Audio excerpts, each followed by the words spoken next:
एक बार की बात है, कुछ साइंटिस्ट ने चंद्रमा के ऊपर रिसर्च की और पाया कि वहाँ हीरों का भंडार है। उस भंडार का पता लगाने के लिए उन्होंने चंद्रमा पर एक रॉकेट भेजने की तरकीब बनाई। ये बात सबसे छुपाने के लिए उन्होंने शहर से दूर एक गांव के पास जंगल में अपना कैंप लगाया। रिचर्ड, जब तक हम इस रॉकेट को लॉन्च ना कर दें, हमें ये बात सारी दुनिया से छुपानी होगी। अगर किसी को हमारी खोज के बारे में पता चल गया तो उन सारे हीरो पर सरकार अपना कब्जा जमा लेगी। तुम बिल्कुल सही कहते हो, ये सिर्फ हमारी खोज है, इसलिए उन सारे हीरो पर सिर्फ हमारा हक होना चाहिए।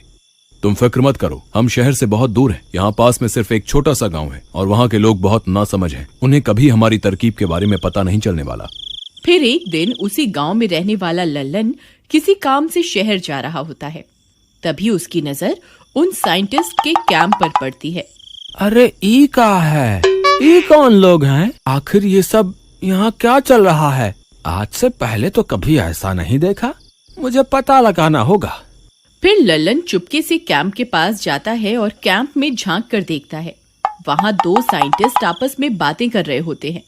लल्लन ध्यान से उनकी बातें सुनने लगता है। भाई, अगर हमने चंद्रमा पर ये रॉकेट पहुंचा दिया तो ये वहाँ हीरो के भंडार के बारे में सही सही पता लगा लेगा। फिर हम अरबों के मालिक बन जाएंगे। तुम सही कहते हो डॉक्टर कुमार, हमारी मेहनत जरूर रंग लाएगी। बस इस खुफिया मिशन के बारे में किसी को पता नहीं चलना चाहिए। अरे दैया रे दैया, ये लोग तो करोड़ों अरबों की बात कर रहे हैं। अच्छा, तो यही रॉकेट है जिसे ये लोग चंद्रमा पे भेजने की योजना बना रहे हैं। वाह बेटे लल्लन, आज तो तेरे हाथ बहुत बड़ी खुफिया जानकारी लग गई है। क्यों ना इसका फायदा उठाया जाए। मुझे अभी के अभी जाकर कालिया को इसके बारे में बताना होगा। फिर वह भागता हुआ जाता है और सीधा कालिया के घर पहुंच जाता है। कालिया भाई, आज मुझे जो जानकारी मिली है तुम उसका यकीन नहीं करोगे। क्यों भाई, ऐसा कौन सा खजाना तुम्हारे हाथ लग गया है? भाई, जंगल के रास्ते से गुजर रहा था, तभी मैंने जंगल में एक कैंप लगा हुआ देखा। जब मैंने वहाँ पहुंचकर उनकी बातें सुनी तो भाई मैं तो दंग रह गया। वो लोग चंद्रमा पे रॉकेट भेजने की बात कर रहे थे। वो लोग कह रहे थे कि वहाँ हीरो का भंडार है जिसकी कीमत अरबों में है। लल्लन भाई, तुमने कोई नशा तो नहीं कर रखा ना?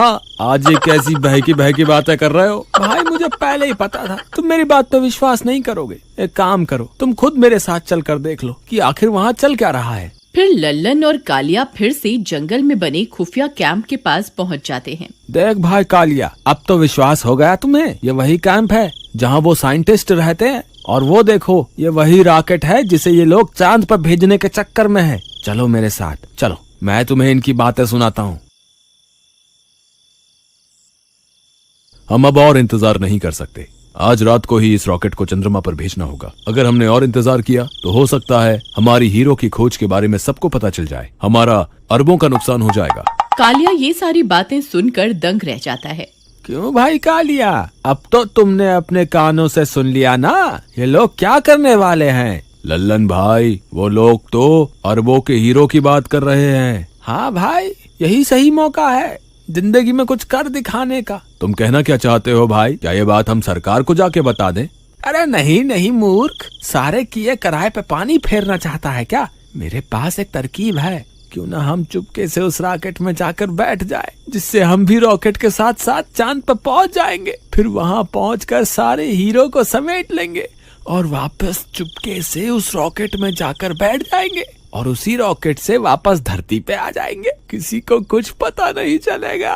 भाई, तुमने तो पक्का मरने का प्लान बना लिया है। अगर वो रॉकेट चंद्रमा पे पहुंचकर वापस नहीं आया तो हम क्या करेंगे? हमें तो रॉकेट उड़ाना भी नहीं आता। अरे तुम घबराओ मत, कुछ नहीं होगा। ये रॉकेट वहाँ खोजबीन करने जा रहा है, इसलिए ये कुछ ही घंटों में वापस आ जाएगा। बस हमें सही समय पर उस रॉकेट में बैठ जाना है, बस। भाई, मुझे तो इस तरकीब में बहुत गड़बड़ लग रही है। ये बहुत खतरनाक हो सकता है। अरे भाई, कुछ गड़बड़ नहीं होने वाली, मेरा विश्वास करो। हम आज रात ही चुपके से जाकर उस रॉकेट के अंदर बैठ जाएंगे, बाकी तुम मुझ पे छोड़ दो। रात होने पर वे दोनों रॉकेट में बैठने के लिए जंगल की ओर चल देते हैं।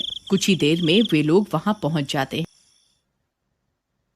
चलो भाई कालिया, वो रही हमारी मंजिल, तुम बस मेरे पीछे पीछे आते जाओ। फिर वे दोनों दबे पांव उस रॉकेट तक जाते हैं और उसका दरवाजा खोलकर चुपके से उसमें बैठ जाते हैं। कुछ ही देर में वह साइंटिस्ट उस रॉकेट को लॉन्च कर देते हैं। कालिया भाई पकड़ के रहना, इसकी स्पीड बहुत तेज होती है। अरे मर गए रे, मुझे तो पहले ही पता था तू मुझे मरवा कर ही छोड़ेगा। अरे बचाओ रे, अरे ये तो बहुत तेजी से ऊपर जा रहा है। अरे हाय लल्लन भाई, मेरी तो सांस ही अटक रही है, मुझे लगता है मैं मरने वाला हूँ।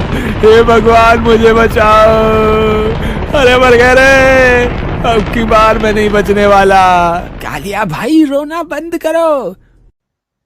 और वो देखो नीचे का नजारा कितना खूबसूरत है। हमारी पृथ्वी अंतरिक्ष से कितनी सुंदर दिखाई दे रही है।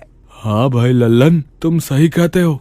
लल्लन भाई ये मुझे क्या हो रहा है, मैं हवा में क्यों उड़ने लगा हूँ? कहीं मैं सच में तो बुलबुला नहीं बन गया? हे भगवान ये सब क्या हो रहा है? कालिया भाई डरो मत, इसे गुरुत्वाकर्षण बोलते हैं। हम पृथ्वी के वायुमंडल से बाहर आ गए हैं, इसीलिए ये सब हो रहा है। तुम घबराओ मत, हम कुछ ही देर में चांद पर पहुंच जाएंगे। कुछ देर इंतजार करने पर रॉकेट चांद पर पहुंच जाता है और चांद की सतह पर उतर जाता है। वो देखो कालिया भाई, हम पहुंच गए। नीचे देखो चांद दिखाई दे रहा है। चलो बाहर चलते हैं। बाहर चलते हैं मूर्ख, ये हमारी पृथ्वी नहीं है जो यूं ही सैर सपाटे पर निकल जाएंगे। चांद पर ऑक्सीजन नहीं होती, स्कूल में नहीं पढ़ा क्या?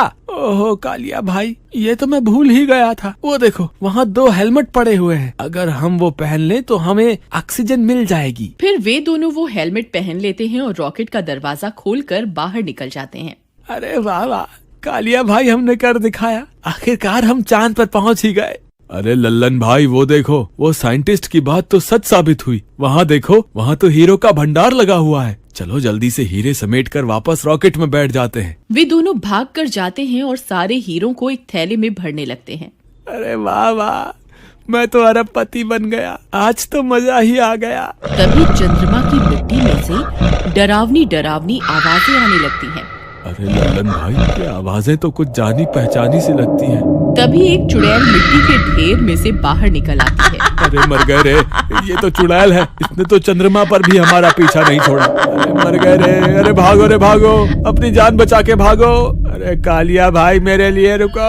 अरे मर गए रे, ये चुड़ैल यहाँ कहाँ से आ गई? अरे साइंटिस्ट हो, तुम्हारा नाश मीटे, तुम्हें इतने छोटे छोटे हीरे दिखाई दे गए, लेकिन इतनी बड़ी चुड़ैल क्यों नहीं दिखी? फिर वे सारे हीरो को वहीं छोड़कर वहाँ से भाग जाते हैं और वापस रॉकेट में चढ़ जाते हैं। अरे लल्लन भाई जल्दी से दरवाजा बंद कर लो, कहीं ये चुड़ैल अंदर ना आ जाए। अरे मर गए रे, हे भगवान हमारी रक्षा करो। यहाँ तो आप जल्दी सुन लोगे, हम तो आपके कितने नजदीक आ गए हैं, अब तो हमारी मदद के लिए आ जाओ। अरे मर गए रे, मैंने तो पहले ही कहा था ये बहुत खतरनाक तरकीब है, लेकिन तुम्हें हीरो का लालच खाया जा रहा था। कालिया भाई मुझे क्या पता था ये चुड़ैल चंद्रमा पर भी हमारा पीछा नहीं छोड़ेगी। अब तुम घबराओ मत, ये चुड़ैल रॉकेट के अंदर नहीं आ सकती, बस कुछ ही देर में ये रॉकेट उड़ जाएगा और हम वापस अपनी धरती पर पहुंच जाएंगे। थोड़ी देर इंतजार करने के बाद वह रॉकेट चंद्रमा से उड़ जाता है और वापस धरती की ओर बढ़ने लगता है। अरे वो देखो कालिया भाई, हम बच गए, बस थोड़ी देर में ये रॉकेट वापस धरती पर पहुंच जाएगा। हे भगवान तेरा लाख लाख शुक्र है। थोड़ी ही देर में वे लोग वापस धरती पर पहुंच जाते हैं। फिर जैसे ही वे लोग रॉकेट से बाहर आते हैं, वे साइंटिस्ट उन्हें पकड़ लेते हैं। भाई साहब हमें माफ कर दो, हम गलती से आपके रॉकेट में बैठ गए थे, हमें लगा ये एक झूला है, लेकिन ये तो हमें उड़ाकर चंद्रमा पे ले गया। साइंटिस्ट भाई, वहाँ हमें बहुत सारे हीरो का भंडार मिला। साइंटिस्ट ये सुनकर खुश हो जाते हैं। देखा डॉक्टर कुमार, मैंने आपसे कहा था ना, चंद्रमा पर हीरो का भंडार छुपा हुआ है। भाई कालिया, अपनी अम्मा के बारे में भी तो बताओ, जो हमें वहाँ मिली थी, जिससे हम अपनी जान बचा कर आए हैं। तुम किसकी बात कर रहे हो? तुम्हें चांद पर कौन मिला था? साइंटिस्ट भाई, जैसे ही हम चांद पे उतरे, हम दोनों वहाँ हीरो का भंडार देखकर बहुत खुश थे, लेकिन तभी अचानक से एक चुड़ैल वहाँ आ गई। वो जरूर उन हीरो की रखवाली कर रही है, उसकी वजह से हम एक भी हीरा अपने साथ नहीं ला पाए, बस किसी तरह अपनी जान बचा के वहाँ से भाग आए। वो कोई चुड़ैल नहीं बल्कि कोई एलियन होगा। पता नहीं साइंटिस्ट भाई, हमें तो बस इतना पता है कि हम आज बाल बाल बच गए। अब तुम्हें हमारा एक काम करना होगा, तुम्हें फिर से चांद पर जाना होगा और वो हीरे वहाँ से लेने होंगे। तेरा नाश मीटे साइंटिस्ट, हमें फिर से मौत के मुंह में धकेल रहा है। मैं कहीं नहीं जाने वाला। तुमसे पूछ कौन रहा है, हम तो तुम्हें बता रहे हैं। फिर वे सारे साइंटिस्ट मिलकर लल्लन और कन्हैया को फिर से उस रॉकेट में चढ़ा देते हैं और रॉकेट को चंद्रमा की ओर रवाना कर देते हैं। अरे साइंटिस्टों, तुम्हारा नाश मिटे, हमें फिर से मरने के लिए भेज दिया। अरे मर गए रे, कोई तो हमें बचाओ। ललन भाई, रॉकेट का दरवाजा खोलो, मैं अभी यहीं से कूद जाऊंगा। पागल मत बनो काली, यहाँ से कूद के मरना चाहते हो क्या? चुपचाप बैठे रहो, जो होगा देखा जाएगा। थोड़ी ही देर में वे लोग फिर से चांद पर पहुंच जाते हैं। वह चुड़ैल वहीं उनका इंतजार कर रही होती है। राजा जी, आप वापस आ गए? मैं कब से आपका इंतजार कर रही थी। जरा बाहर तो आइए ना। अगर आप इसका भाग 2 देखना चाहते हैं तो कमेंट में जरूर बताइएगा। नेक्स्ट पार्ट देखने के लिए चैनल को सब्सक्राइब करके बेल आइकॉन पर क्लिक करें।